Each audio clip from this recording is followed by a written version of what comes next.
All right, good evening and welcome. Glad you're here with us. My name's Ed Zerker. I'm the city manager. We are happy to be here this evening. This is our last evening of budget hearings, so this is, we have 3 tonight, and this is one of our 3. So it's good to be with you. We have a couple things. We always do something different in Levine, which is to have a discussion of some specific things that are happening in Levine.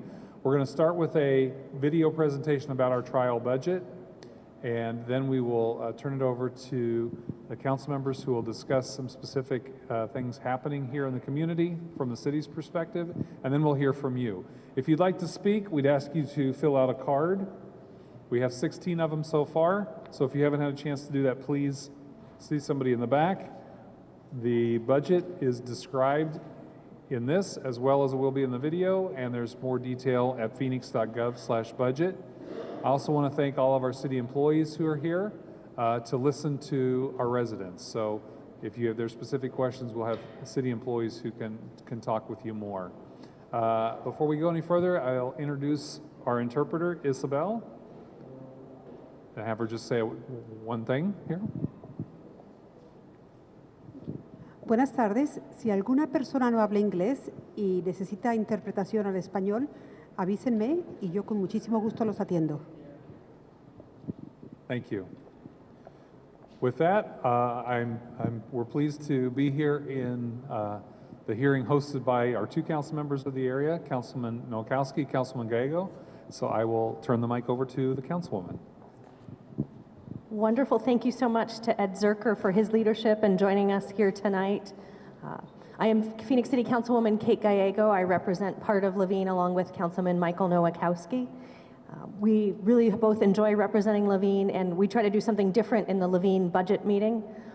When I was first elected, we were in a period where Levine was, I think at that time, the fastest growing part of the city, and we were in a difficult budget situation where we had to make some cuts, and it was, I think, frustrating for many people in the Levine community, and they felt like we weren't getting the right investment. So we've done a lot of prioritizing and investment in the area, and we're going to talk a little bit about what has happened in Levine. For those of you who are not from Levine, thank you so much for joining us and coming out here. You may learn a little bit more than you expected to about Levine specifically, and if you want more of a citywide look at the budget, there's some great additional information online, including as much detail if you want hundreds of pages of detail about the budget. But this is Councilman Nowakowski and I's commitment to say Levine is a very important area of the city. It has a lot of very unique needs and history, and so we've decided to take a very specific look and focus at Levine tonight and just give you an update. I think people found this very helpful, and many people in the community said there was actually more happening in Levine than they realized, so I hope you'll see some things that you're really excited about. Before we go into budget mode, though, today we lost our former First Lady, Barbara Bush, and on a more local level, a police canine was part of a very difficult situation, went in and did not come out alive. So I think if we could just have a brief moment of silence, particularly for the First Lady, we would appreciate that.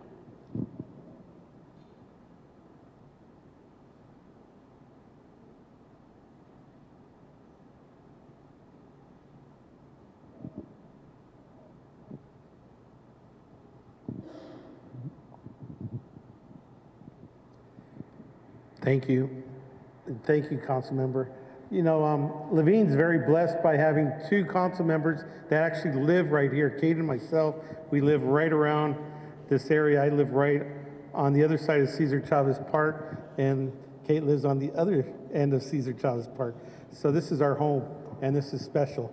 And when we first got out here, like Kate was saying, it was just all this new development going on here. People wanting a community center, wanting a dog park, wanting all these things.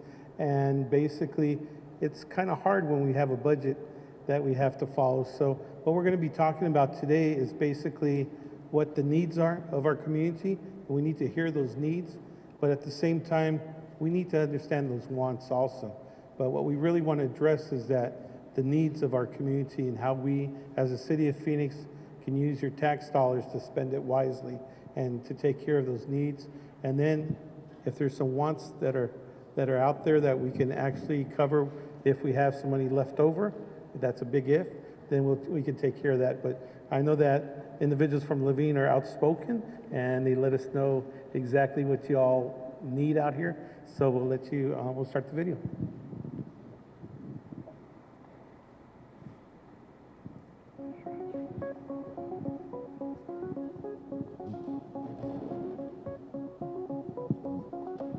And now, the City of Phoenix 2018-2019 trial budget. Last year, we projected a potential budget deficit for 2018-19, more expenses than revenue, as high as $60 million. Thanks to strong leadership from the mayor and city council, we took early action, and now we have a balanced budget. Here's what we did. Last September, the city council voted to reduce overhead expenses. The council also acted on a new state law that allowed us to spread our public safety pension payments over 25 years instead of 20 years. The city also held the line on spending, giving us a surplus fund balance to start the year. And a healthy economy kept revenues on target. All this led to a 5-year forecast with our budget in balance. Now the trial budget starts with basically the same pie as last year, continuing our core services. In the general fund and dedicated revenue funds, this includes hiring firefighters and police officers, providing funding for parks, streets, transit, libraries, senior centers, youth services, arts and culture, and neighborhood services. We also have funds to replace aging vehicles, especially police cars and fire equipment, repair buildings and facilities, and keep our computer systems up to date. And with some of the savings from last year, we funded a police and fire pension reserve fund to help pay any unexpected future changes in their pension costs. The trial budget includes $2.7 million in proposed enterprise and special revenue fund additions to keep pace with growth and workload demands, as well as $2.9 million in additional general funds to allocate for community services. The general fund provides support for basic services across the city, like police and fire staffing, park and library operations, and programs for youth and seniors. Let's walk through each area. First, the general fund. Public safety has the highest priority in our budget, with over 70% of our general fund going to police, fire, prosecutors, court system, and emergency management. In the trial budget, the proposal is speed up processing of the more than 77,000 police public records requests received each year by reallocating current resources. In addition, the police department will add resources for crime scene investigation. Adding 5 new positions will help officers locate and apprehend violent offenders possessing guns. The addition of 8 fire protection positions to support the city's building inspection program and ensure properties throughout the city comply with fire safety laws and standards. And we're budgeted to continue hiring police officers and firefighters. The trial budget includes a $6 million general fund set-aside and related grant support to keep fire's filled staffing level at 1,654 positions for the next 3 years. Reducing the impacts of homelessness in Phoenix is a priority. With a nearly 60% increase in unsheltered homeless, the goal of the city is lead with services by connecting individuals experiencing homelessness with appropriate services while reducing the impact on Phoenix neighborhoods. The PHX Cares Community Action, Response, Engagement Services Initiative saw more than 1,000 calls for outreach and engagement in the first 3 months. As part of the new PHX Cares initiative, the proposed budget provides for additions across human services, neighborhood services, and parks and recreation, including the addition of 2 more contracted homeless outreach teams to increase the city's caseload capacity by 360 clients per year, and continuing to lead with services. Parks and Recreation will add 2 ranger positions to provide direct outreach to people needing services in the city's urban park system. This brings our total number of rangers to 79.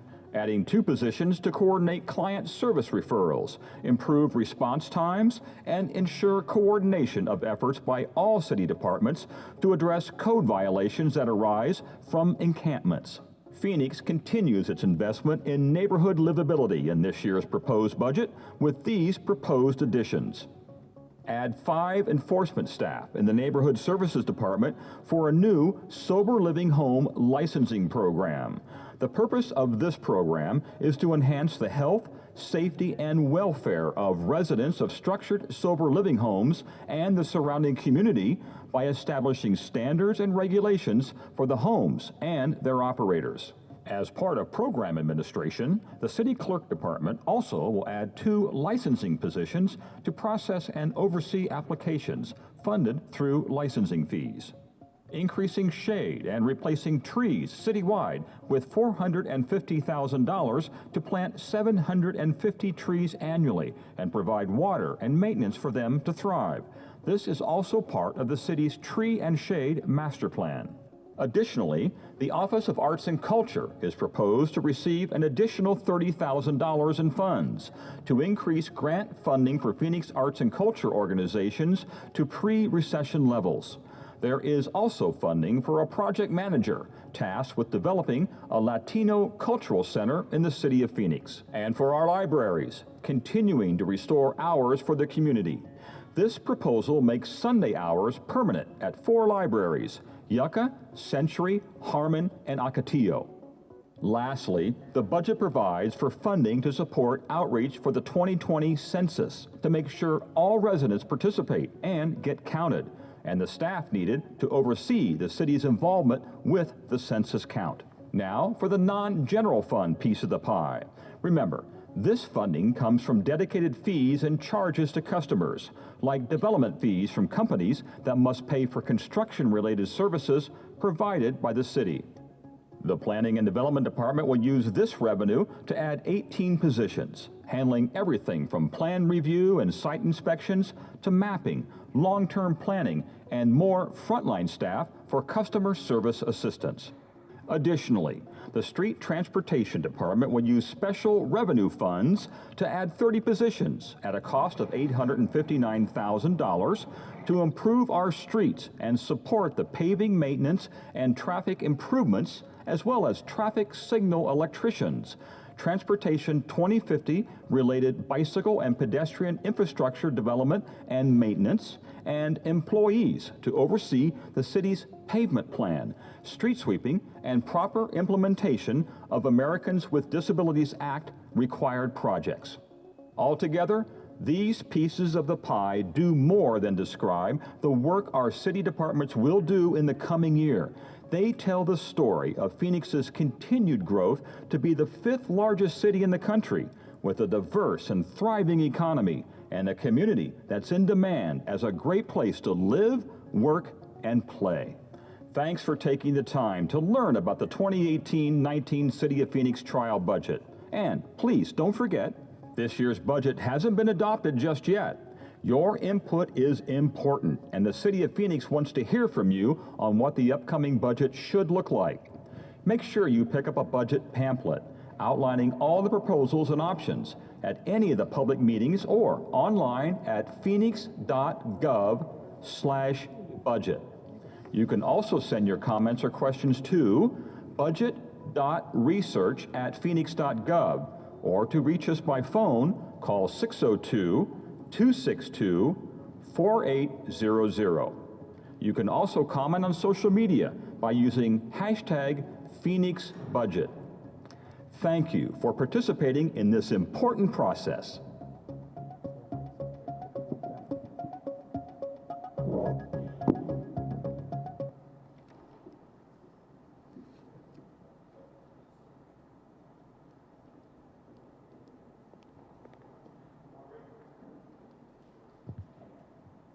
Before I begin, I'd like to introduce, where's Raymond and Michael Ray? Hey Raymond, where are you at? He's the one wearing the Diamondbacks. He has a game right now at 6:30 over here at Cesar Chavez Park. And you know, that's what Levine's all about. It's about us coming together as a community and creating sports for our kids, creating all kinds of different events. So thank you guys for showing up. The first thing that we're going to do is talk about one of the needs that we heard over and over after each budget hearing is that we need more police officers, that we wanted the precinct out here to actually be staffed with more officers, that we have such a wide area to cover. So one of the things that Kate and myself did is we advocated for more police officers, and we came up with a standard for the whole city of Phoenix is 3,125 police officers. And we're almost there. We're about 300 police officers short of that. So by the end of 2019, we should be there at that goal. So I just really want to thank all of you for really advocating for the need of more police officers out here. And because of that, you had 2 council members pushing it, and now we were able to improve the number of police officers for the whole city of Phoenix. So thanks to the leadership of Kate and all my colleagues for making that happen. The other thing that I heard out here when we first moved out about 16 years ago, that there was going to be a freeway. And everybody kept on talking about a freeway. And then I got elected and I said, hey, whatever happened to this freeway that everybody talked about? So for the last 10 years, we've been working together. We organized, Kate and myself, with some of the stakeholders along the 202, a campaign that was called Build That Darn Freeway. And finally, it's being built. And, you know, I really want to thank you all for going out to those public hearings, for filling up the convention center with 5,000 individuals to really make this all happen. So it's really a grassroots effort. It's really the community coming together to make this freeway happen. And with this freeway, it's going to bring all kinds of retail, all kinds of opportunities, restaurants. We always hear about that we need restaurants out here in the Levine area and entertainment for our families and for our kids. So we're talking about a movie theater, we're talking about malls, and we're talking about some high-end restaurants. So thank you all for everything you're doing. And also, Crystal, are you here? If Crystal can stand up. So if you have any questions about the 202, and especially about closures or all that, she's the guru.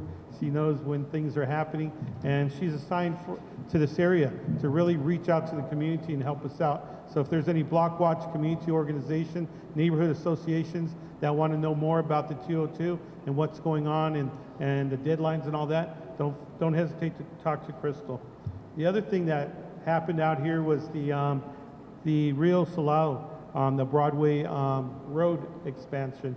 That's been going on for the last 3 years, and it's really been a great opportunity for Levine to have another gateway into Levine. And what we're looking at is how do you beautify basically recycling and junkyards to make it look nice, right? And we were able to do that working together with the community, and we brought all the different resources of the city of Phoenix, from our streets department, from our arts and parks, and we all came together and created a team, and I call it the Team Phoenix approach, where we really made this project into a really beautiful project that people are proud about. And it's basically extending 17th Avenue to 35th Avenue. That was the first phase, and the final phase is from 51st Avenue to 43rd Avenue. That's going to include the improvement of the road, sidewalks, curbs, and lighting, and all kinds of great things and art pieces for our community. So it's about $10 million, or almost $11 million worth of improvements. We also improved some of our parks that are out here. For the last year, we heard that Cesar Chavez we had these great soccer fields and football fields, but to walk to the restrooms, you had to walk all the way down towards the library. So we looked at building some nice restrooms out there, and if you haven't had a chance to go use the restrooms out there, they're top-of-the-line bathrooms. They're individual restrooms for individuals. So for parks, you guys really outdid yourselves, and you should check that out. Trail site, we heard that there's a problem with the irrigation. We split half the park's ours, the other half belongs to the neighborhood association. Ours was always kind of brown, and the neighborhood association was always greener. So we were able to fix the irrigation aspect of it, and now the park looks evenly green. So thank you to the parks and the community out there for advocating for all those improvements. In Santa Maria, that we needed more trees out there in that neighborhood. So, you know, the Cesar Chavez Park has become the place for all of our gatherings, from the Levine barbecue to all kinds of events that we had. So last year was the first year that we actually brought the Levine barbecue out to Cesar Chavez Park, and it was a big hit. A lot of people liked it and enjoyed themselves. And then we had the Phoenix Suns come out, and they redid the basketball courts. If you haven't had a chance, beautiful basketball courts, new backboards and rims and nets and all that, and the kids love it. And then the parks are ongoing with their mobile recreation vehicle that they have. So they're going throughout different parks and providing services to all of our kids.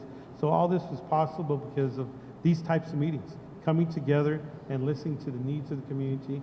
And we continue to hear that there's more needs out there. So with that, I'll pass it on to Kate. Thank you. It really is an exciting time for our Parks Department, and that is thanks to voters approving and saying we need a dedicated funding source for the Parks Department, the Parks and Preserve Initiative. So this is really voter-directed funds. There's also a set-aside within that for our mountain parks, and South Mountain Park is getting a major investment as that park approaches its 100th birthday as well. So that was something we've heard a lot about at these budget meetings and is absolutely going forward. The new entrance at Central is worth checking out if you haven't had a chance to go back to that area. Next, wanted to move to economic development, which is a real passion of mine. That's the area I worked in before I ran for office. And we have a great economic development department. The very first place our new economic development director went when she came into the city of Phoenix was Levine, to start getting work in this area, because we heard over and over again it was a real priority for the area that housing had come in, but not all of the amenities. And when we look at Levine, we also look some of the areas just outside of Levine, closer to the I-10, that have been major employment corridors, particularly for some of the more advanced manufacturing type jobs that they don't make sense in the residential neighborhoods in Levine, but they do make sense. We want people to be able to work closer to home. I know there are plenty of people who are here today who drive pretty far to the East Valley for the employment for their jobs, and so we're looking to have more investment in the South Mountain Technology Corridor and bring in more employers in this general area. People also, our residents really spoke a lot about retail and shopping opportunities in this area. That was something that we heard over and over again.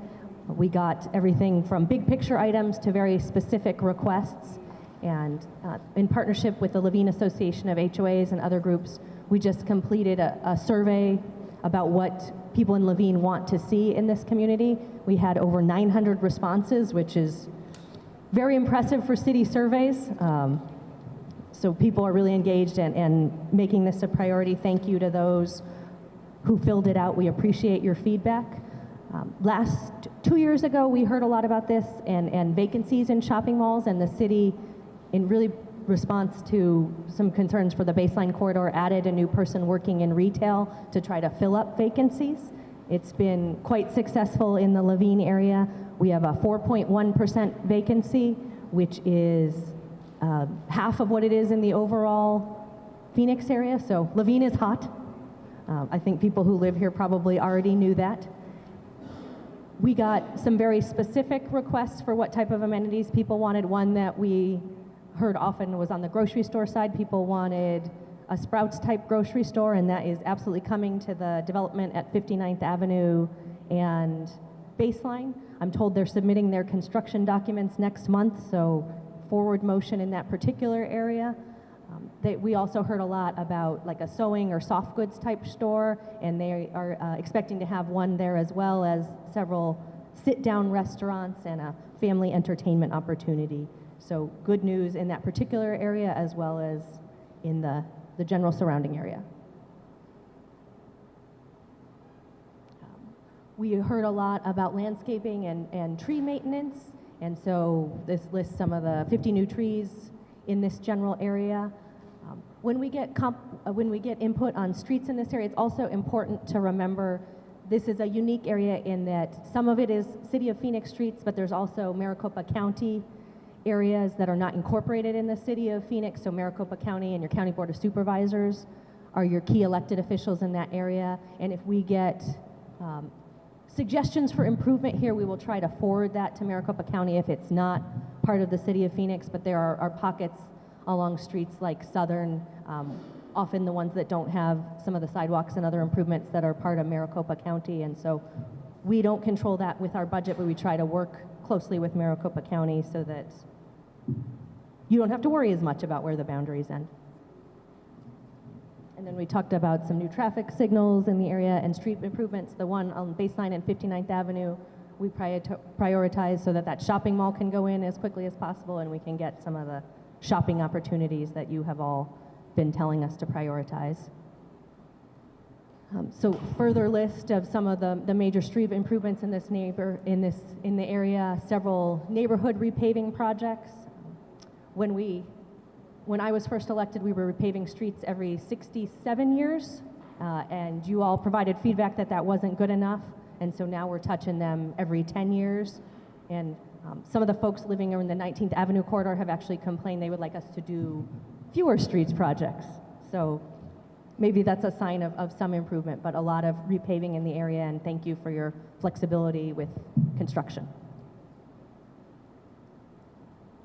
We also had some very difficult storms in this area, a really high impact on the community. Most of the flood control funding that's been happening in the city, we've really prioritized, and our leader in that area is also here with us today. We just recently got 2 projects approved on 19th Avenue and 27th Avenue, and they're the projects that we hope will help the most people, so we're trying to prioritize projects based on how many people they will impact, but there is a huge backlog citywide, so still more work to do in that particular area. We've received feedback on public transit in the area, and we're making investments in the area, including some innovative partnerships. So we have one with Lyft, which is a ride-sharing company, and it's the folks at Lyft have partnered with our bus service so that they can pick you up and take you what we call the last mile, so that you can get home if there's not bus service that takes you where you need to go. And we're looking at more improvements in the area, including bus rapid transit in Baseline and the Levine Park and Ride in the 59th Avenue corridor. And then we have a lot of folks who are real leaders in block watch funding and making sure that Levine gets its fair share, as well as new innovations in block watch. So this was the first area where we launched our new virtual block watch program, and we just want to thank everyone who is helping our police department with additional eyes on the streets. Hundreds of incidents of graffiti removal, so thank you to our city staff who've been out there and working, and thank you to folks who report it. We've been adding a lot of programming at the Cesar Chavez Library in addition to other libraries, but really leading the way in terms of programs for people across ages from toddler time to older adults, and that's, I think, something that really gets credit to our library volunteers as well for supporting that, leading the way, and so thank you to the folks who have prioritized all of these programs, and it's really everything from STEM to sewing. We're also trying to make sure we have the skills for the next economy, and so coding has been very, very popular in the area, and definitely something to check out if you want to learn how to code at our city parks. And then the community center is in this year's budget, so very excited for that. We've been hearing for years about the need for a Levine Community Center, and looking forward to probably when people start coming back from summer break, the first community meeting to talk about exactly what amenities are important in that community center. But there's $5 million in this year's budget, and then more money in years going forward. So very exciting time for our young people, but people of all ages. And thank you for folks who've been working on that for quite a long time, and certainly been a priority of Councilman Nowakowski's. Some good news on that particular end. So that is our update on specific to Levine. And it's the same priorities that are happening throughout the city. Public safety and investment in pension is the sort of headline in this budget, with a lot of investments in safety-related issues, including homelessness. And we're looking forward to hearing more about what you think of this proposal, which is very much still a proposal, and what more you would like to see. And once again, just thank you all for coming and participating. We gave this update of Levine because 10 years ago, Levine didn't look like it looks now. And it's because of all your effort. It's all the leadership and the leadership of Kate and my colleagues on the council to make this all possible. So these meetings are really important, and let's talk about the needs. Thank you. And so we will call people up to speak. It'll be 2 minutes per speaker, and our very first speaker is Jennifer Rouse.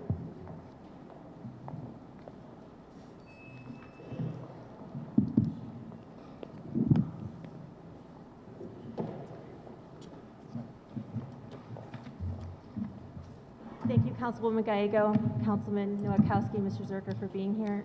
And thank you to all the Levine, South Phoenix, and hopefully Estrella Village neighbors that are here today. I'll try to keep this to 2 minutes. First concern, community center. We had heard last year, $5 million this year, $5 million next year. Will that be enough to give us the community center that we deserve here in Levine? Secondly, the community parks. We still have 3 neighborhoods in Levine, one that I've heard quite a bit about up in Estrella Village, and I believe there's community members here from South Phoenix as well. Concerned about the neighborhood parks. I can speak for in Levine. They're dirt fields. They've been dirt fields for about 10 years, maybe more. Where's the development for that? We're still waiting. We've got, every time the wind picks up, we're getting dust devils from these parks. Youth programs.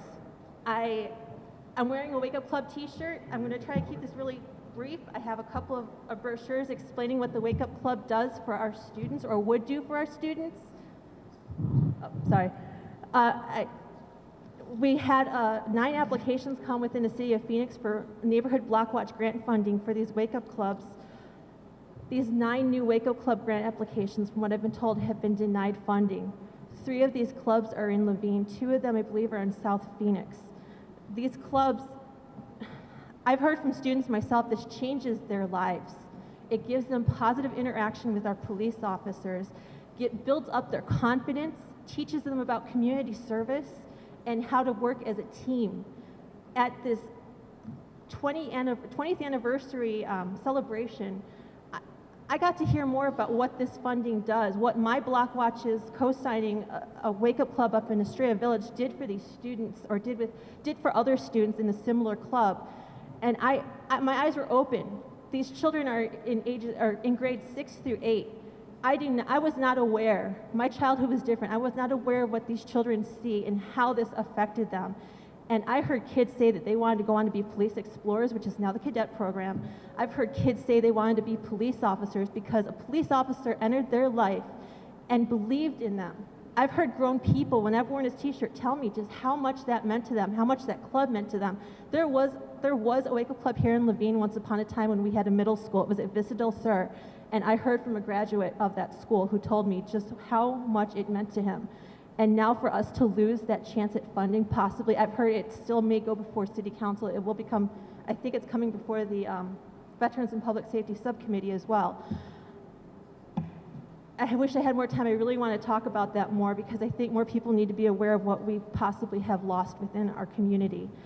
Hopefully we will try again. I just want to say that after 2 years now of talking about needing more time or needing more money and more partnerships for youth programs, the Levine Elementary School District came forward. They applied for grant funding for school resource officers. The officers are in the school, and I've heard from students just how great it is to have an officer there.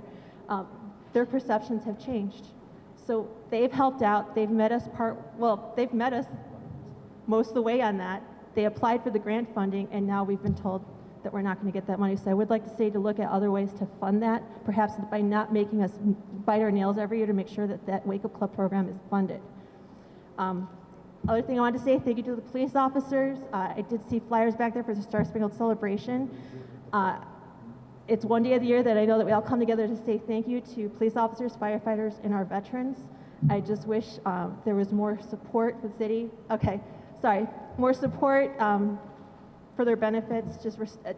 make it more appealing for people to come and apply, because we want more police officers here, but we need to be able to pay them and give them the benefits that they deserve. Same thing with the firefighters. Thank you.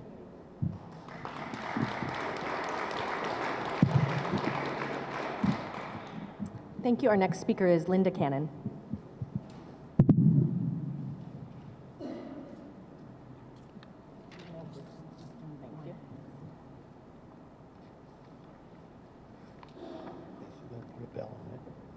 Thank you. My name is Linda Cannon, and I'm here representing the Friends of the Public Library, specifically the Cesar Chavez Library and the Harmon Branch Library, which is at 7th Avenue and Buckeye Road. First, I want to say thank you to our council people and the city manager for including the opening of 4 of our libraries across the city on Sundays. Until now, they were only open 5 days a week, so that gets us to 6 days a week with Sunday hours, and that just means so much to the communities. Harmon Branch is one that was impacted by that, and because we were having the staff from Burton Bar were able to be there at Harmon, we've been able to be open at Harmon on Sundays for several months now, and it has just made an enormous difference for that community to have another option, places for people to be. The door count at Harmon has just soared. Cesar Chavez was always open, or has been open on Sundays for a long time, and it's a day when families can come. I think you guys already did a good job of portraying some of the programs that are available, and we thank you for that little plug. It's the Friends of the Cesar Chavez Library that help to raise money to do additional programming beyond what the city already invests in those libraries. So we've been able to raise some funding to do some unique things for tweens, for younger kids, and for us adults now and then. So, and lots of family night time, so it really becomes the community place. And then there's my own personal thing of thank you so much for moving forward with the community center, because that's just one addition to it. The only thing I would like to add in terms of needs is we are still below where we were before the recession and the budget cuts in terms of available hours at the libraries. Both daily, some days hours are still cut shorter, and then we have libraries now, hopefully, that will be open 6 days a week. And so we would just ask that you continue to move forward with a goal that says every library, every day. Make it available to the community, because sometimes that's the one safe place people feel like they can go for the day.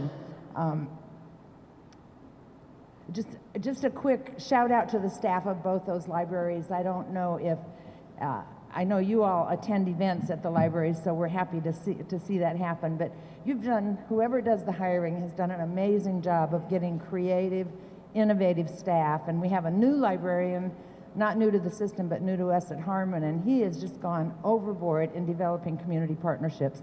So for a very small library, it's allowed us to have a presence very broadly in that community, which has really made a difference. And his name is Keith Felt, and Nikki Nye is the librarian at Cesar Chavez.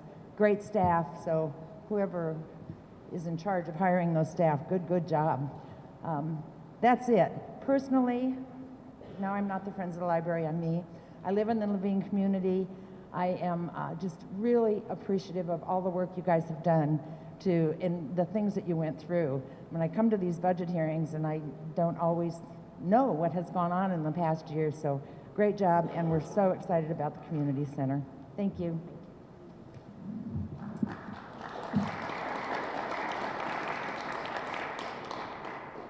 Mike Bilecki.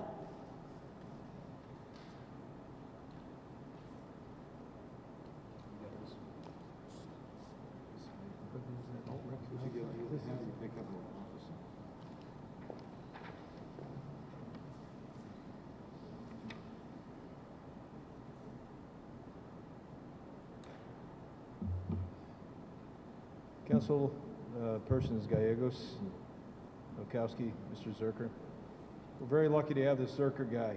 He's done a remarkable job in a very difficult situation being the city manager in Phoenix.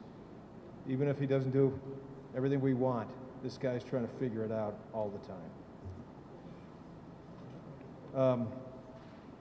I have been on the CAS board for half my life now, literally.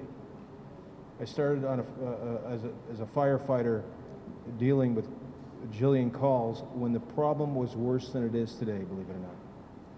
But this is as bad as a situation for the homeless and for the city as I've ever seen since that beginning phase when we started CAS and started implementing services. It's a growing problem, but it's true all over the West. It's all over the country, but in the West is particularly seems to be potent. You can take a look at Seattle, Los Angeles, other locations where the problem's getting worse. At a very fundamental level, I've been involved in this issue and tried to understand it, tried to understand the population, which is very complex in terms of why people are homeless. I know this, that to get somebody started into a different role, you need shelter and you need services. But services is case management. People have an idea to try to figure it out. There's other assets that we need that are going to be more community-based, including mental health services.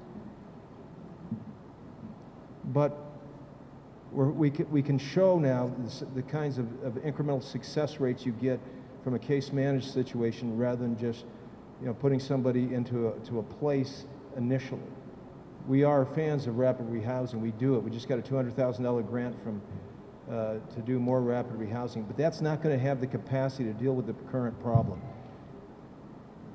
When we shut down, not the city, but the county shut down the low demand shelter, homeless spread in a far more extensive jurisdiction. It's all over the city. It's all over cities, plural. This is a regional problem, truly. But right now, there's an adequate supply of emergency shelter and the supportive services that needs to effectuate change for these folks. There's been a long history with CAS in the city, and we appreciate how hard you guys have worked. Michael, we've been there for years. Kate. The problem is going to keep getting worse unless we take other strategies and actions. And so we want to revisit the capacity for us to put more shelter beds in CAS. That's something we would not do without the city. And it's something we had long-term commitments to the neighborhood, led by a guy named Jim Moreland, a fine man. He runs the electrical company a block away from CAS. And he's turning that business over to his son. They've never left the area, other businesses have. And I talked to him, and he finally thought that we could better manage the situation inside the walls of CAS itself with case management, and that's a linchpin for him as well, than just sitting and hoping it's going to get better and trying to sort of drift along as CAS and trying to stay afloat. I think we're part of a solution. We're not the only part of a solution, but we are a significant one that can happen, I think, deliberately and quickly. I appreciate the response systems for the community bridges kind of outreach, but you've got to have somebody for some place for somebody to go. And so we think we can make a first step, and we throw that on the table to you today because we just had our meeting and authorized the ability to offer it to you this afternoon. So that's where we're at. We don't have any specific dollars. We've got a concept, and if you want to get engaged in that dialogue, we are finally, after a lot of consternation internally, prepared to work with you on that process. Thank you. Thank you for your service.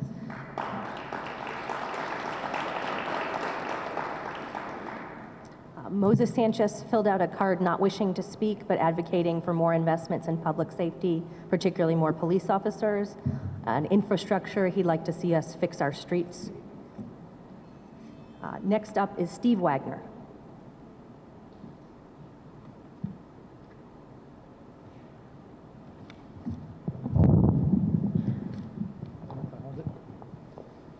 Good evening, everyone. Council members, Mr. Zerker, members of the community, thank you for this opportunity to have a little chat. I'm an Arizona native. My name is Steve Wagner. I'm also an active duty firefighter paramedic assigned to your engine 41 on B shift. I'll actually be on duty tomorrow. I'd like to address some of the challenges that we have. I have a couple quick stories to share with you about the challenges that we experience in the field. But before I do that, I'd like to say thank you to the City Council for providing us with the resources necessary to operate Engine 55 in North Phoenix for 24 hours a day instead of 12 hours a day. I know the community there who had experienced prolonged response times very much appreciates that, so thank you very much. First thing I'd like to say is my fire engine broke down last shift. We'd been having some problems with it, and there's been challenges with our resource folks to be able to fix our trucks. Most of that budgetary in nature, and it finally broke. So at 10 o'clock at night, last shift, we had to go down and get another fire engine, took all of our equipment off the truck, put all that equipment back on the other truck, and then we were back in service in short order. So when you consider budget or budget surplus or this trial budget, I'd like you to please consider the fact that we are stressed for resources when it comes to our equipment. I'd like to also share with you, bear with me. I need these or I can't read my notes. You know the feeling. I'd also like to share with you, is that my timeout buzzer? Okay. We are challenged when one of our fire engines is busy with another customer. And it took us 10 minutes to get to a non-breathing patient with their heart not beating the other day, and that's frustrating. The police officer that was on the scene actually was doing CPR before we got there. That shouldn't happen, and I just ask you to consider, please, that we are in need of resources. For us to match the one firefighter per 1,000 population, we need 138 firefighters. So please consider that as you think about your public safety. Thank you.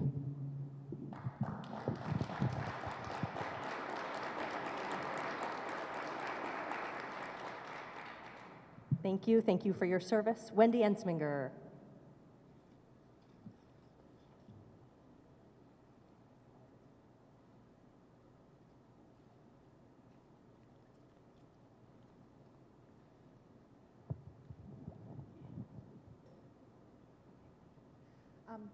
Thank you. I'd like to say thank you to our council. There's a few items I'd like to say thank you in particular. The Recreation Center, that was awesome that you really worked hard. Okay, you know. Investments in microphones, maybe we'll add that for. Yeah, or the acoustics. But I would like to say thank you. It's very appreciated. One of the things that we've noticed in Levine is criminal youth activity is on the increase. And at the HOLA meetings that we are holding, we have noticed that one of the major interests in the community is the criminal activity.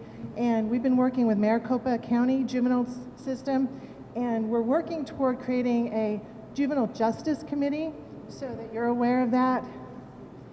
It's all volunteers, and it's local to the community, and what we would do is work with probation officers and hold the kids accountable for the crimes that they're committing.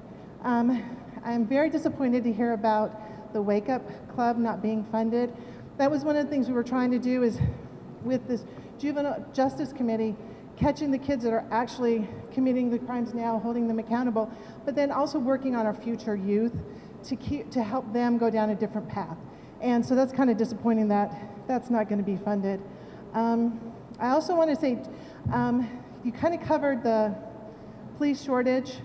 I'm kind of concerned because I know that the response times have increased dramatically, but now the investigation times are decreasing because those officers and detectives that were once doing the investigation are now on patrol.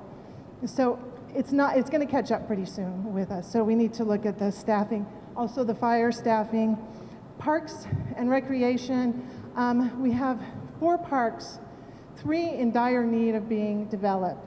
The recreation center is good, but because it's so far away from a majority where the people live, those kids don't have access to the parks. They won't have access to get down here. So those 3 parks that are sitting idle could really, the impact fees that have already been paid to, am I done? Okay. Just really quick too, I'd like to invite you all to the next La Hoa meeting. It's on April 26th at 6:30 at Betty Fairfax. We're going to be talking about emergency preparedness, and it's not just an individual emergency preparedness, it's a community preparedness. So I hope you can all attend. Thank you.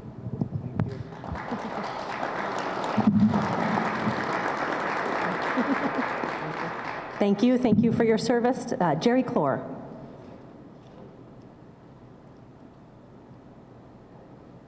She's going to talk on library. Wearing the brand. Hello, good evening. My name is Jerry Clore. I am here in support of libraries, and I am a member of the Friends of South Mountain Community Library. What we're saying this year is to open every library every day. In 2010, the Friends successfully led this community in fighting the closure of 6 of our libraries.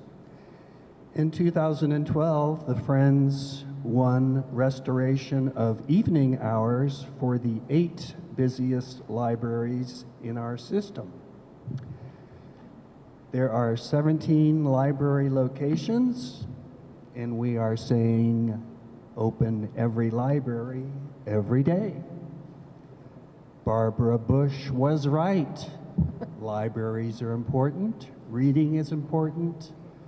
Literacy is important. Families reading to each other is important. Of the 17 library locations, only 1 library is open 7 days a week. 7 are closed 1 day a week. 8 libraries are closed 2 days of the week. Just some numbers for you. 12 million items are circulated. 4 million patrons visit libraries. This year, it's time to open every library every day, and by golly gee, I'm wearing the t-shirt.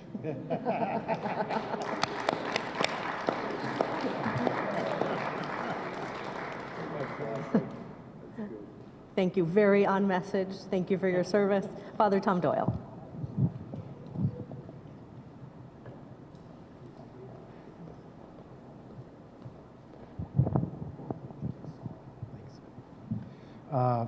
Mr. Zerker, Councilman Nowakowski, Councilman Gallego, thank you very much for being here tonight. My name is Father Tom Doyle. I'm the director of Andre House of Phoenix. So Andre House serves approximately 250,000 meals per year. We started in Tent City more than 30 years ago, and since that time we've served more than 5 million meals. We don't receive any money from the city, state, or federal government. We're all privately funded, driven by volunteers, thousands of volunteers every year. But I came to speak today for those who couldn't show up and those who don't have a voice. I came to speak for people like Paul, who has the cognitive ability of a 6-year-old and is living on the streets. For Jim, who is a former trucker, but his body broke down and his eyes gave out, he's incontinent and living on the streets. Maricela last night needed to get into the overflow shelter. That's where she was sleeping last night. She couldn't get in, so she's sleeping on the streets. So I'm here to speak for them. Nobody wants Paul or Jim or Maricela in their neighborhood. You don't want them in your parks, right? You don't want them in your alleys, and you don't want them in their front yard. In 2005, this community banded together to put together the Human Services Campus. And it was set up with a range of services for them to be cared for, not just sheltered, but working, mental health, food, all kinds of things. Since 2005, the Phoenix metro area has grown by 1 million people.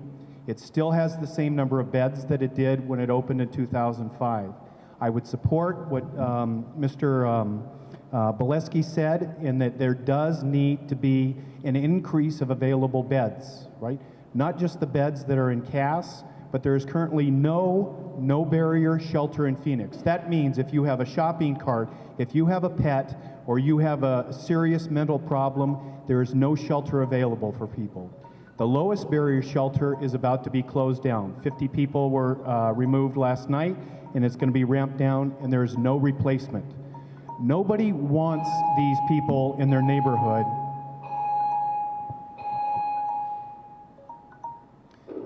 But we have a place in Phoenix where those services are centralized, and there does need to be additional support, particularly for those who have or needs that can't fit in. I do understand economic development for sure, and I know this is that there are 25,000 evictions in Maricopa County, right? And if you are evicted and you become homeless, where are you most likely to go? If it's not to a family or a friend, it's down to the Human Services campus. There was an article the other day that by 2030, 1% of the population will control 2/3 of the wealth in the world. If we don't think this problem is going to be more serious, we're deluding ourselves. So we need to think forward about the library, about fire and safety, about police support, but we really need to think of the people who are most vulnerable. So currently, right now, right outside Andre House, there are 240. Could you make your final comment? Pardon? Could you make your final comment? I couldn't tell because it was a loud buzzer. Can you indulge me, please? I'll finish. Thank you. So there are currently 242 people who are sleeping on the street within 3 blocks of our facility. They're sleeping on the street for a host of problems, and one of them is that there is not enough shelter and there's no barrier shelter. There will be another 250 people on the street where there is no replacement for them if they need a zero-barrier shelter. I would just say this, is that the quote above the building when we walked in was, "What is at stake is human dignity." What is at stake for the most vulnerable in the population is their human dignity. And I'll finish the rest of Cesar Chavez's quote that follows this. If a man is not accorded respect, he cannot respect himself. If he does not respect himself, he cannot demand it. I demand respect for a portion of the population that is most vulnerable, who are living in our streets and in our city. Thank you for your indulgence.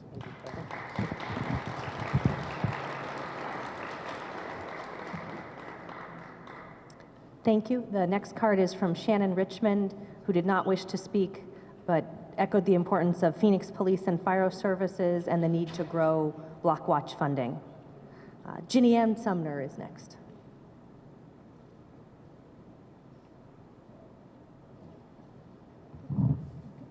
Wow, it's always hard to follow a priest.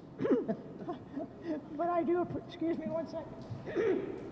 Again, it's allergy season for me, but I do want to congratulate on all the great accomplishments that have happened in Laveen.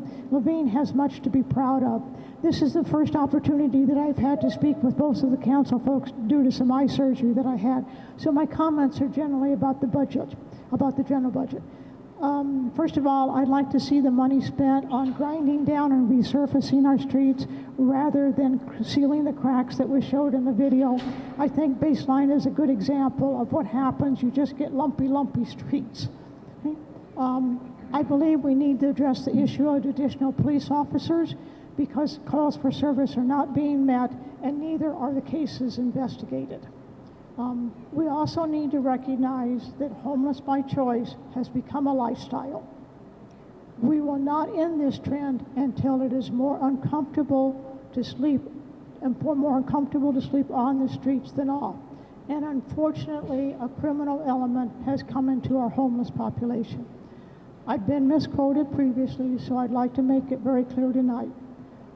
I said I do not support Phoenix Cares, and the reason I do not support it is because the community bridges component of it. Please check into this. They have not met what they said they would meet by their contract, and I've talked to the people involved in homelessness as well as the citizens who had the different hearings, and I think you'll get a true picture. I support the previous program that we had using rope officers, city prosecutors, and case managers. I agree, we definitely need case managers to help the folks. I know this is something that Vice Mayor Pastor had mentioned the other night, and I think it's certainly worth reconsidering, please.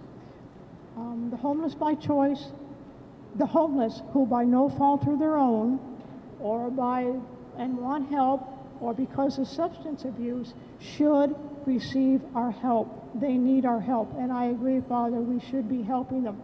The people of Laveen are generous and caring. I support Phoenix developing a public service program letting people know how to truly help and not hurt by random acts of enabling. Thank you. Thank you. Thank you for your service.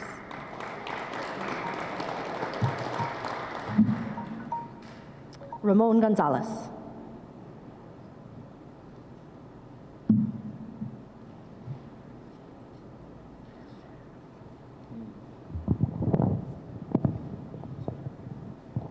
Good evening. My name is Ramon Gonzalez. I live here in Phoenix, and I work here as a Phoenix firefighter at the Laveen Station here on 51st and Dobbins. I'm here because I'm concerned for the community. As Steve mentioned earlier, we are running low on resources. There is an increased population, which means more calls for us. Working out here for a year already, I can see how we have diminished resources, and it takes a long time for an ambulance to get out here, which directly affects the customer service that we provide for the community here in Laveen and for Phoenix. Steve mentioned that we're 138 firefighters short. That is, if we stick to the national standard, we don't meet that national standard of 1 firefighter per 1,000 residents. So I'm here to ask the council members and our city manager to consider my comments. We would like to ask for more firefighters, more fire stations, and more fire trucks so we can better deliver quality customer service to the citizens of Phoenix. Thank you.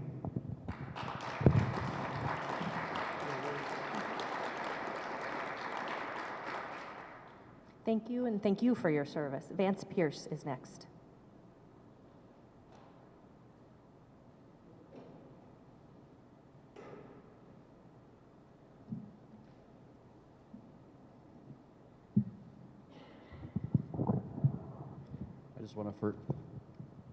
I just want to first thank our councilwoman and councilman for holding this today.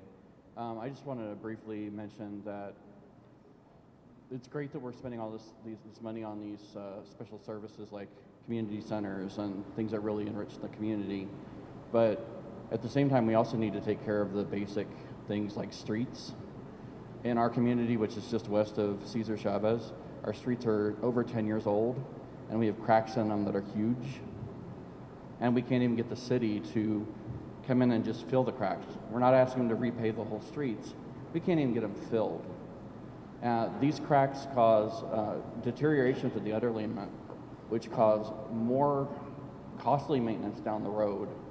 And it doesn't seem like the city is spending its money wisely when it comes to things like this.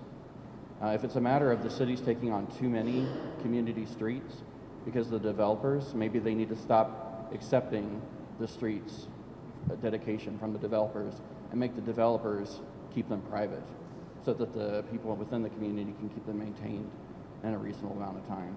That's all. Thank you.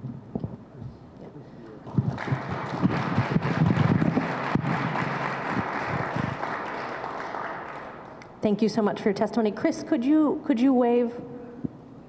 Chris is with our streets department, Mr. Pierce. And so he can connect you with someone. Hopefully we can figure out where you are in the pavement maintenance queue and if we can be helpful. So thank you. We'll appreciate you pointing out our opportunity to improve. Daniel, I think it's Penton, did not wish to speak, but reminded us about the importance of finishing the park at 55th and Dobbins, 70th and Laveen Meadows, and 47th Avenue in Alta Vista, and building the community center at Cesar Chavez Park. Next up is Lisa.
Make sure your microphone's on too. My voice is so loud. Okay. I might have just. Oh, Lord. Chris Howard back there in the back from Neighborhood Services will talk to you. Okay, thank you so much. My next issue is soap dispensers. There are 25 parks in the South Division that have restrooms. All 6 parks in Ahwatukee, which is the South Division, have had soap dispensers for 24 years. Only 2 parks on our side of the mountain have them, Chavez and Esteban, for 1 year and 1 month. It has been 1 year since the last budget meeting. We have yet to see any new soap dispensers. I was informed that 5 parks on this side of the mountain were getting soap dispensers with cages. Haven't seen them yet. Isn't the timing interesting as it coincides with this meeting? Soap is not a luxury, it is a necessity. How can we stop the spread of germs with water alone? The need for soap should not even be up for discussion. Thank you for your time.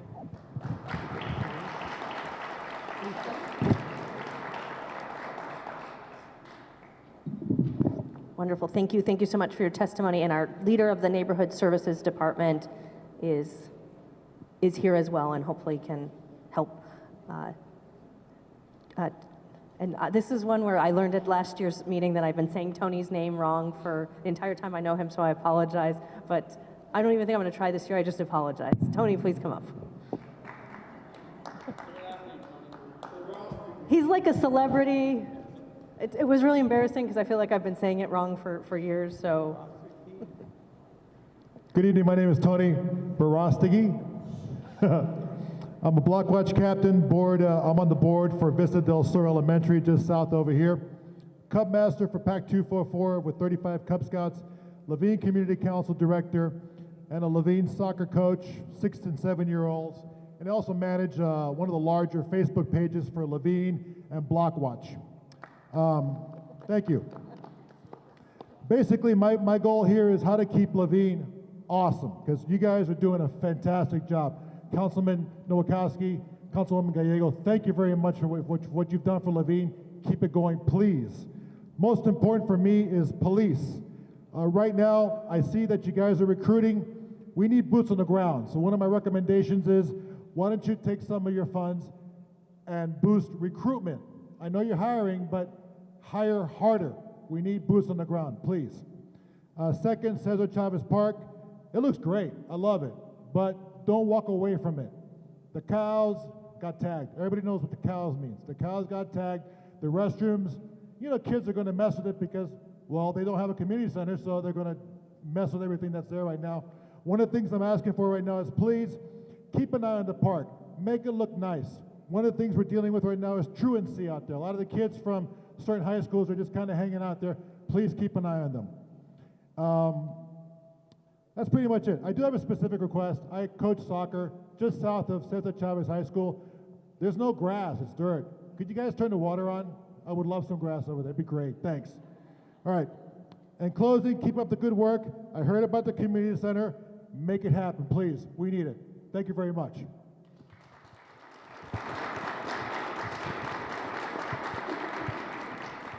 Thank you, and thank you so much for your service.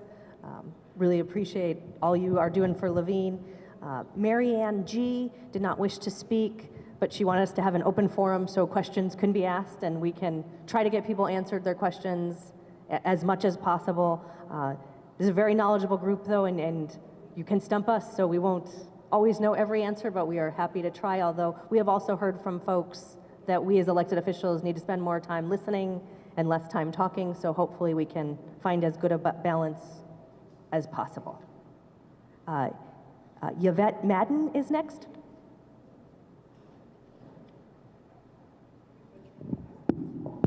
I'm sorry. Maybe I'll just go by first names for everyone, and then. Good evening. You guys are so lucky to be in Levine. I'm in South Phoenix. You guys are fighting for soap dispensers. I'm fighting for a restroom in my park. I represent a park that is called A-Rod Community Park. It's actually Rosie right now, but I'm with A-Rod, I'm sorry, I'm nervous. I'm with A-Rod Block Watch. I started A-Rod Block Watch to help our youth in our community and get our park renovated, our streets going, because my neighborhood hasn't been touched in years. And I see city officials here that have been working with me. Michael Nowakowski, thank you for helping me start with the park renovation that's happening. I've seen people out there measuring the park for everything to start the renovation during the summer, but I don't have a restroom. A-Rod went to school here. He was a straight A student from Cesar Chavez. He tragically passed away a couple years ago. So I decided to name our block watch A-Rod because that's where he grew up in. I live on 19th Avenue and Rozier in that area. Our park is called Rosley Park. Tomorrow marks his 25th birthday, which we will celebrate. You guys are more than welcome to come out and see what our kids are made of. Our kids are awesome. We're just in South Phoenix. So when we're in South Phoenix, we kind of looked a little bit different. I don't know why we have the awesome kids. We're just look like if we don't belong here, and it's very sad. So you guys are so lucky you guys have everything.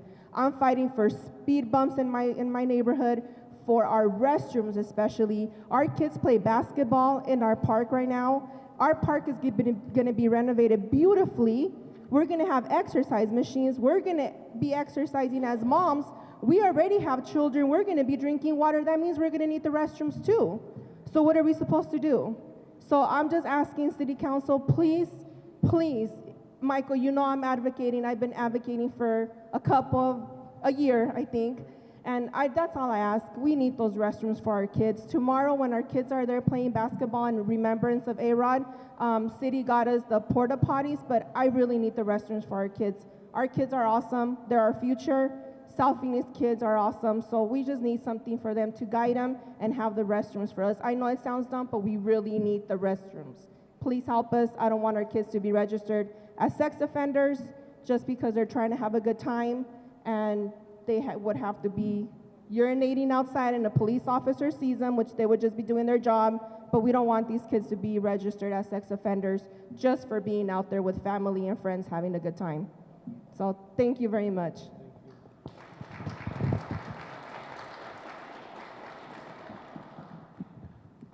Thank you. Thank you for your service to the community. Next up is Tony. I feel like I can't mispronounce Sample, but yeah. You almost mispronounced it. Oh, no. Thank you for all you do, City Council. Firefighters, first responders, thank you very much for your service. Where do I start? So the parks have already been mentioned a few times, right? So hopefully that's on the agenda. I know there are a lot of needs in a small pie, so there's a lot that needs to go around. But this park I'm speaking of is at 55th Avenue, just south of Samantha Way. It's very large. It looks like it's 2 lots, and I forget what side it was on, but somebody told me this was under review. I don't know how long it's been under review, but it needs to be looked at, as well as the other, I believe, 3 parks that have been mentioned. They're an eyesore. It doesn't supersede the firefighter need, that's for sure, but it is an eyesore in the community, not only my community, but in Levine as a whole. Thank you. Tony, can you say again where the lots are? I'm sorry? Where are the lots? 55th Avenue and Samantha Way. That's the one that was spoken of. Somebody mentioned Dobbins, so it's just north of Dobbins.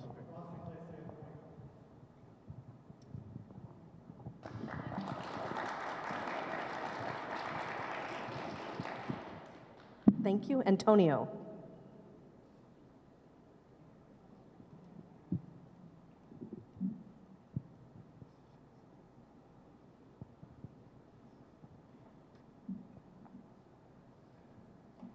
Gracias, Dios les bendiga. Mi nombre es Antonio Velázquez. Trabajo en Levine con...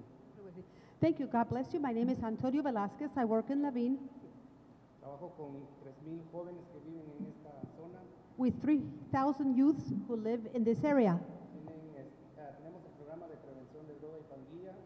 We have a program to prevent involvement with drugs and gangs. Si va a pasar los sábados aquí en el parque y ve fútbol, soccer, somos nosotros. If you drive past the park on Saturdays and you see the soccer games, that's us.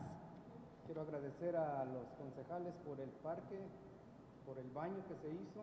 I want to thank the City Council for the park and the bathroom that was built. Hacía falta un baño allí y pues los más necesitados que yo miraba eran las mujeres embarazadas que iban al parque. We needed a bathroom there. The people who most needed the bathroom was the pregnant ladies at the park. Y entiendo la otra compañera que estaba diciendo del parque, es muy necesario los baños, el jabón, el papel, la limpieza. I agree with what the other lady was saying about the bathrooms, how necessary it is to have toilet paper and soap and all that in the bathroom.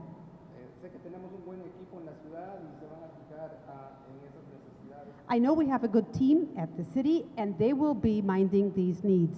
Necesitamos más policía, obviamente, necesitamos más bomberos, necesitamos más parques We also need more police officers, more firefighters, more parks, y más escuelas. and more schools. Gracias. Thank you.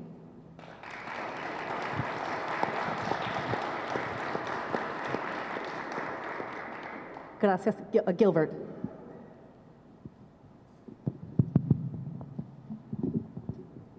Good evening. My name is Gilbert Arvizu. I wanted to talk about the consolidated elections. I'm one of the many voters in the city of Phoenix who is registered as no party preference, aka as an independent.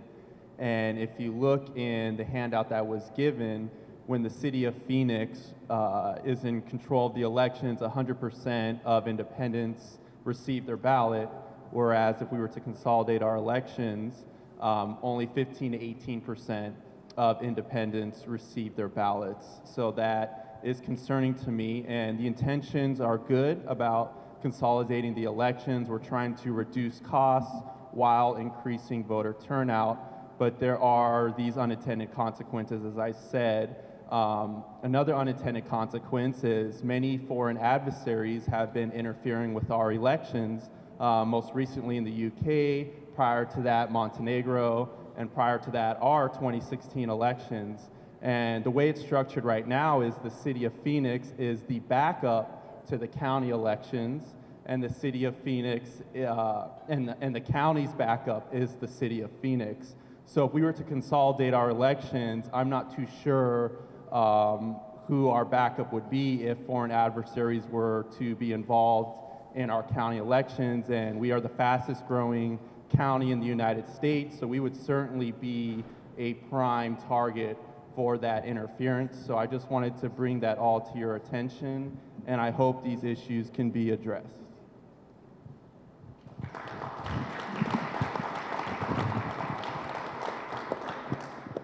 Thank you so much. Ana Chavez.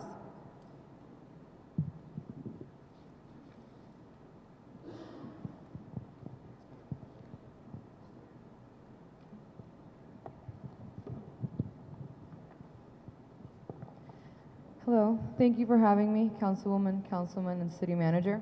My name is Ana Chavez. I work at Andre House with Father Tom Doyle. We are a house of hospitality. We work hand in hand every day with people that are experiencing homelessness and that live in extreme poverty. I made a promise today to a woman that I have known for a while now. She lives on the streets. Her name is Laura. I promised her that I was going to come here today and try to make the city understand how important it is to have a low barrier shelter in the middle of the Human Services Center. As of right now, the only shelter in the city is a high barrier shelter, and what that means is there are a lot of people, and by that I mean people who are medically fragile and have a lot of mental health concerns, and they are not able to meet the requirements that they have to meet in order to stay at one of the beds that CAS provides. So far, over 250 people do not meet those requirements, and those are the people that end up staying in the overflow shelter every night.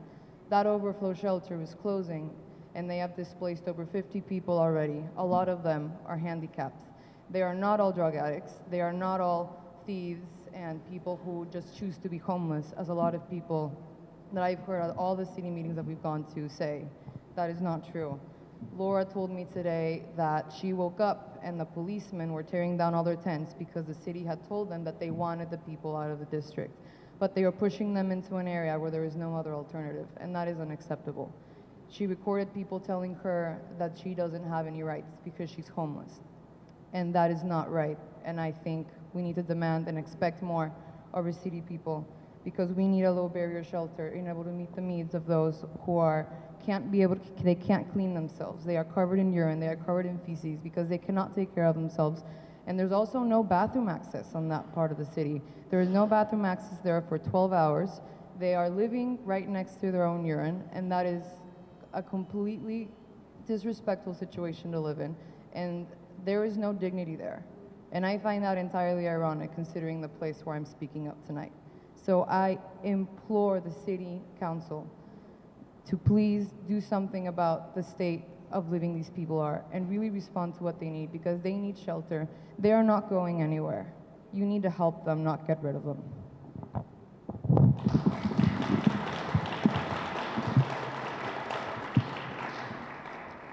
Thank you. Jessica is next.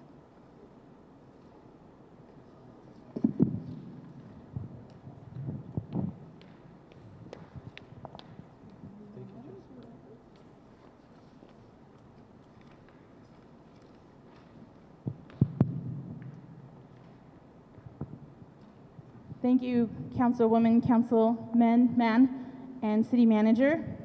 My name is Jessica Knight. I currently just a resident, a normal person living here in the city of Phoenix. I'm born and raised, so I am a Phoenician, and I pray that I bring good news to both of you, council members, as well as our city manager. I am currently leading a group called Success Off the Street Homeless Collaborative Initiative. We are a volunteer-based group invited by the city of Phoenix to assist in a vision of a faith and community-based collaboration working with government, business, and nonprofits to develop street feeding alternatives and sustainable assistance to end homelessness in our city. Currently, right now, what we've done is I have 4 subcommittees where we're developing 4 subcommittees to address the different areas of homelessness. One of them is resources, the other one is street feeding alternatives, because what we're doing as a community is we are causing ourselves, our budget, some stress on the budget, because when we go out into the community and what we do unhealthy giving, what's called unhealthy giving, we leave a mess. The homeless leave a mess and they end up staying in those areas. So the city has invited me to lead this group of faith-based interfaith community, I'm sorry, I'm nervous too, as well as the government entities, partners, and the Human Service Campus to be able to hear exactly how to address the homeless issue in our city. One of the things that I would ask our council is, one thing we do need is the faith-based community does want to assist, but there are a lot of regulations when it comes to being able to open a shelter or being able to have some type of housing, some assistance that's available to the city to alleviate the budget, as well as being able to understand homelessness itself and how we are not being a benefit to our city.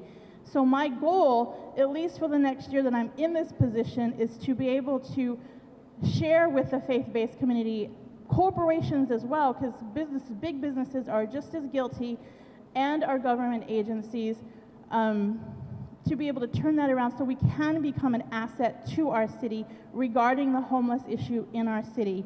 We meet on the second Tuesday every month at the Family Advocacy over on Central 2120 at 9 o'clock in the morning. We invite the community to come. The other parts of the subcommittee, so we have the healthy giving, and one of the biggest pains that we have found in our city just by asking individuals is the faith-based community and companies don't understand homelessness. We all think that it's transient, we all think that it's addiction. It's more. It's our veterans, it's aged out foster care, you got victims of human trafficking out there as well. And how can one particular church be able to serve one particular demographic within the homeless community? So I was asked by the city of Phoenix to come and share that that's what we're doing. We are fairly new. We also have a newly housed homeless mentoring program going on that we need assistance with as well, partnering with the city of Phoenix case managers to help individuals that are getting off the street stay off the street. So I just wanted to be able to share that with you come tonight. We have other members sharing at the other budgets, and you guys are invited to come and join us. I put on there our next meeting date, and again, you're all welcome to come as well. Thank you so much.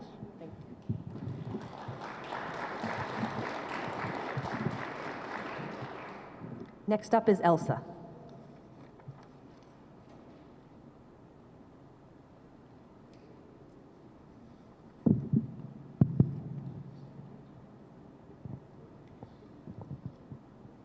All right, hello, Elsa, and we and a group of other community members and organizers came up with a list of demands that we have already spoken at Maryville, and I'm come because I'm a South Phoenix native, so I come here to speak on behalf of South Phoenix.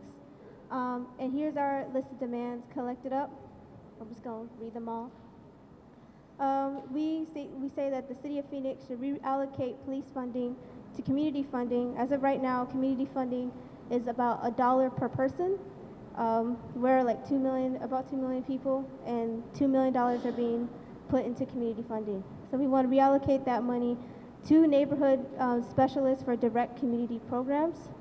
We want to lessen the job of the police and increase funding for citizens returning from jail, because Phoenix has a really high rate of recidivism, one of the highest in the country, and there's a need for reintegration into the community, including job training, education, and therapy. For people, especially for South Phoenix, we need to increase our pedestrian crosswalks. So many accidents with pedestrians being hit because they have to cross in between huge, like from Southern and Baseline, without any crosswalks that are lighted or that exist at all. So we need more crosswalks that are lighted and also more crosswalks with signals. We also want improvements of roads and streets in South Phoenix. There's a lot of holes, a lot of bumpy roads. 7th Avenue and Broadway alone, you should see how much there's absolutely ridiculous to go down. We also want to create a legal defense fund for immigrants pushed to ICE by Phoenix PD.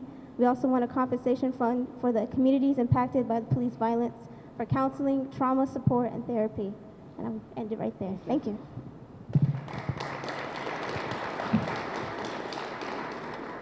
Thank you. Next up is Jasmine.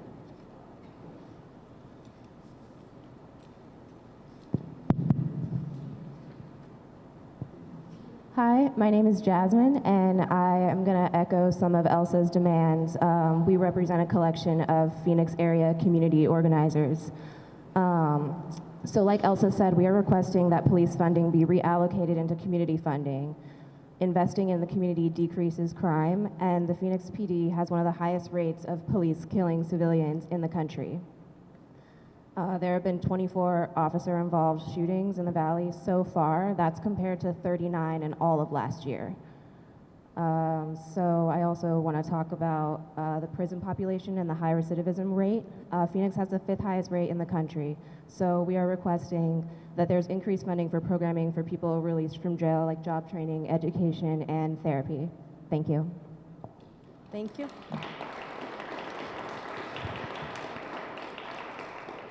Whitney.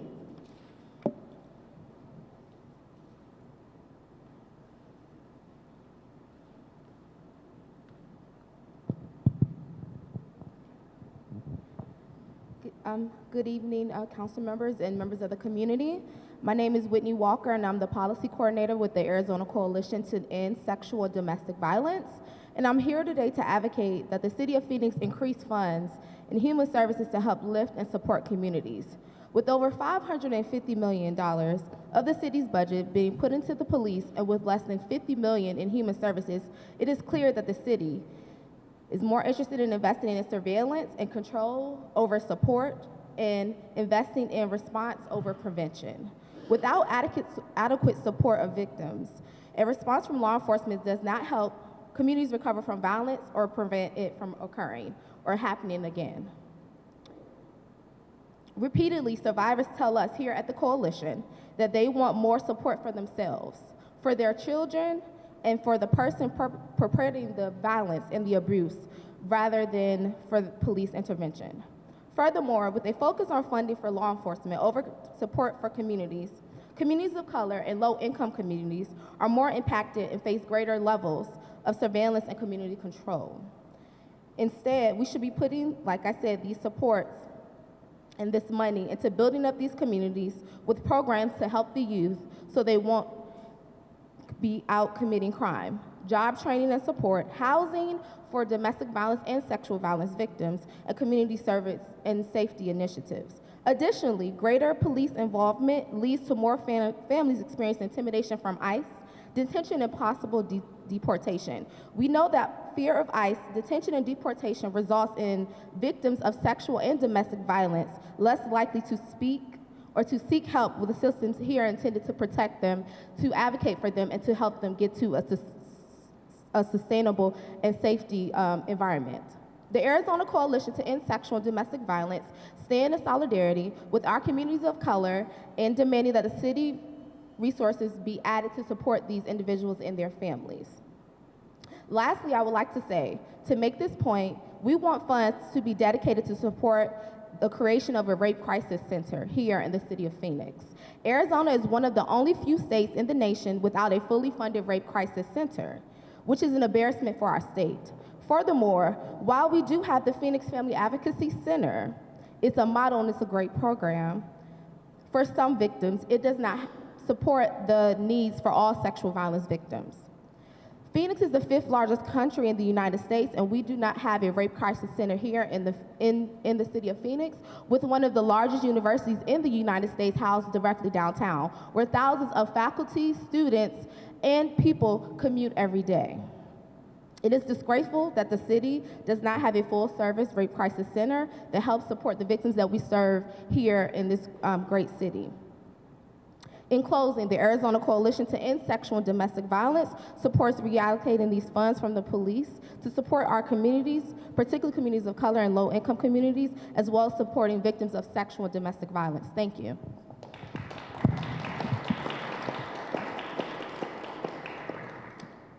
Thank you. And just this morning at the Housing Subcommittee, we had about $2 million in allocation votes for different services related, and Coalition got some money this morning. So, Stephanie. Oh.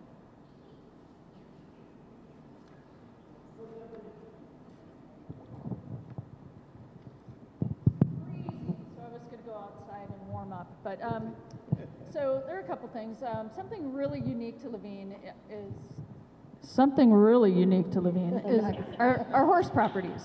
Along Dobbins Road, we've got South Mountain, we've got Carver Mountain. They're so beautiful, right? Well, there's this thing called Dobbins Scenic Route. I know, Kate, you've never heard that before, but I would like you guys, all three of you, to put pressure on streets and make that happen, because I've called around and I just think we need to make that happen. That's something unique to Laveen. We have all those horse properties. We don't want to send them up to baseline. We want to keep them down on Dobbins. The other thing, as long as we're pressuring streets, Dobbins Road, the speed limit changes a lot in Laveen. People are crazy in speed, and I know people said we don't want to make Dobbins like baseline. I agree, we don't. But let's consider not having the speed be crazy high. Let's keep it low for the safety of animals, people, everybody. Along Dobbins Road, Dobbins Scenic Route, the horse paths, we need bike paths. Bikers go up South Mountain every weekend. They're all over the place. Everybody's seen them. We want to make it safe as we can, but we should connect the bike path all along Dobbins, eventually connect it to Ahwatukee, connect it to Tempe. Anyway, that's it? That went fast. So another thing I wanted to talk about were the town centers. We want to use the impact fees because we're going to have a ton of development, especially Baseline in the freeway, Dobbins in the freeway. I would love to see the impact fees go to parks in that area, make it really cool, incorporate arts. And I don't know if you guys know, but Phoenix has great sunsets. What makes a sunset look better? Palm trees. Aha. I know a lot of our people are saying no palm trees, but I'm telling you, I'm from Minnesota. We moved here because we love them. So please, everybody, show up to meetings. There are a lot of Laveen meetings. We're all engaged. Show up, and let's tell everybody what we want. Thank you.